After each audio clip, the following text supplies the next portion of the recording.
el doctor en ciencias Fidel Ángel Castro Díaz Balar, quien venía siendo atendido por un grupo de médicos desde hace varios meses con motivo de un estado depresivo profundo, atentó contra su vida en la mañana de hoy.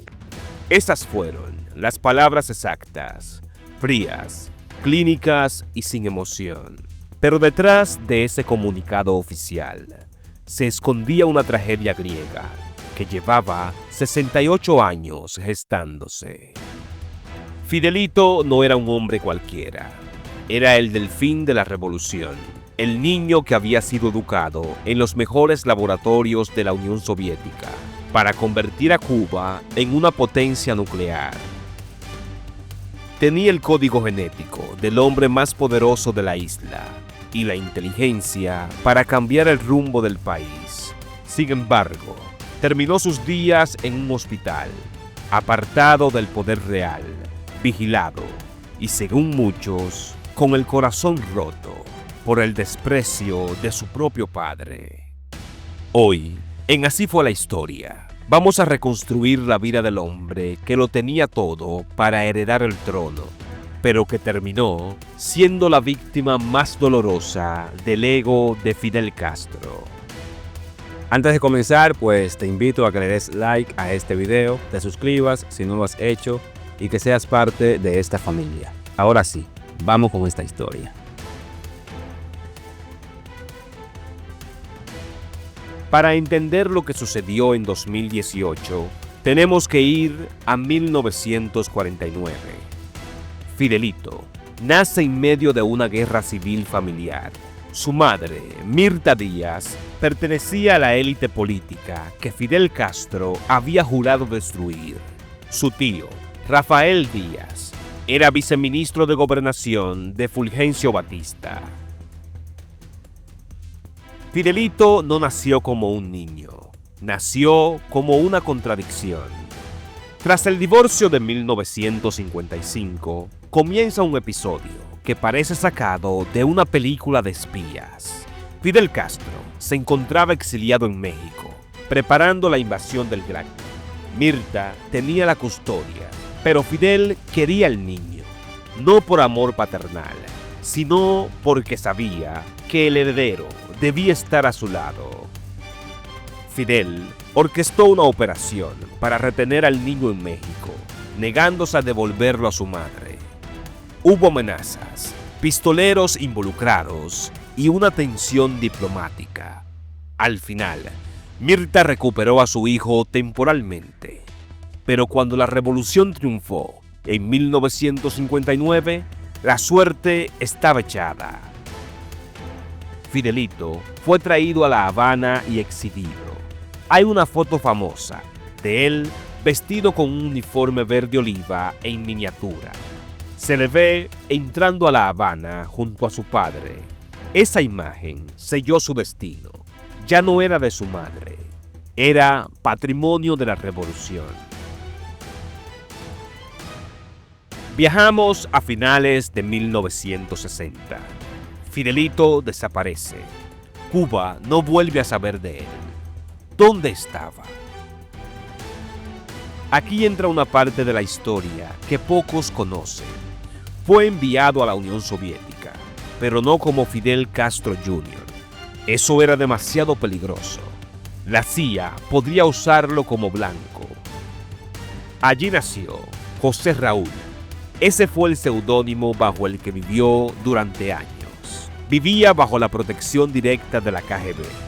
Estudió en la prestigiosa Universidad Estatal Lomonosov y luego en el Instituto Khrushchev, el corazón del programa atómico soviético.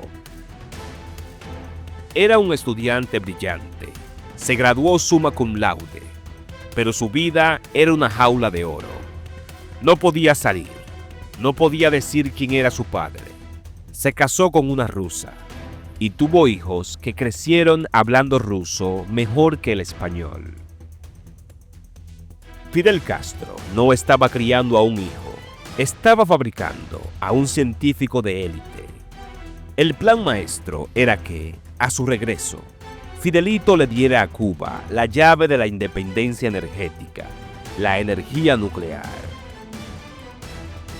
En 1980, el Príncipe Rojo regresa a casa y no vuelve con las manos vacías. Vuelve con el proyecto más ambicioso en la historia del Caribe, la central nuclear de Juragua en Cienfuegos.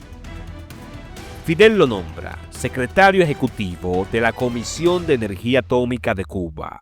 Tenía apenas 30 y pocos años y ya manejaba un presupuesto multimillonario.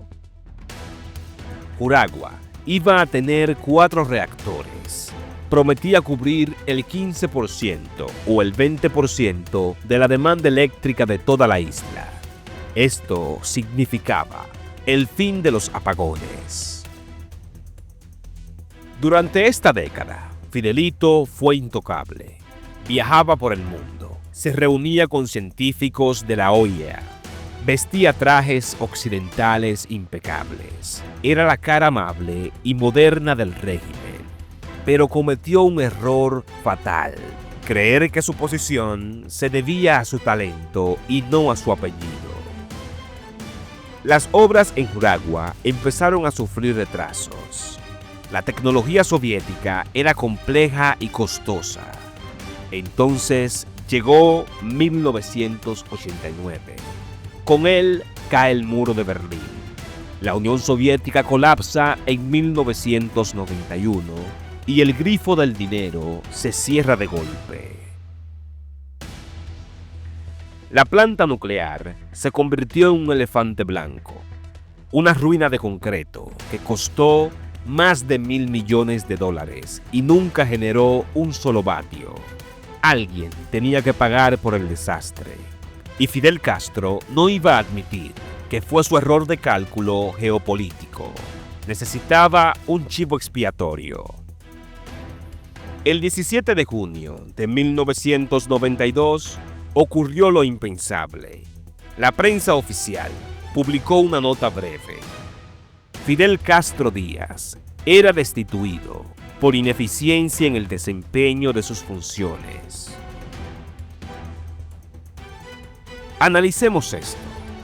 No lo despidió un ministro, lo despidió su padre y usó la palabra ineficiencia. Fue una humillación pública diseñada para destruirlo moralmente. Testigos de la época cuentan que Fidel Castro le gritó frente a otros funcionarios, acusándolo de no estar a la altura de la revolución. Ese día, el físico nuclear murió. Solo quedó el hijo repudiado. Fidelito pasó años en el limbo, aunque su tío Raúl intentó rehabilitarlo dándole un puesto como asesor científico del Consejo de Estado, pero nunca recuperó el poder real. Se dedicó a la nanotecnología, escribía libros que pocos leían y asistía a conferencias donde todos susurraban a sus espaldas. Vivía en una jaula de cristal en Miramar. Tenía chofer, tenía casa, pero no tenía propósito. El golpe de gracia llegó en 2016. La muerte de Fidel Castro. Por muy tóxica que fuera su relación, Fidel era su sol. Sin él, y con los hijos de Raúl Castro tomando el control económico, como el general Luis Alberto Rodríguez López Calleja, Fidelito se sintió completamente solo y vulnerable.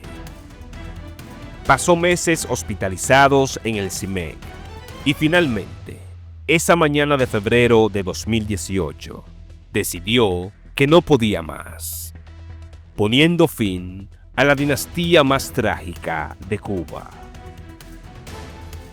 La historia de Fidelito nos enseña que, en los regímenes totalitarios, nadie está a salvo, ni siquiera la propia sangre del dictador. Fue un hombre de ciencia, atrapado en un juego de poder que nunca pudo controlar. ¿Y tú, qué opinas? ¿Crees que la historia hubiera sido diferente si Fidelito hubiera logrado encender esos reactores nucleares? Déjamelo en los comentarios. Si te ha gustado esta investigación profunda, dale like y suscríbete para más secretos de la historia.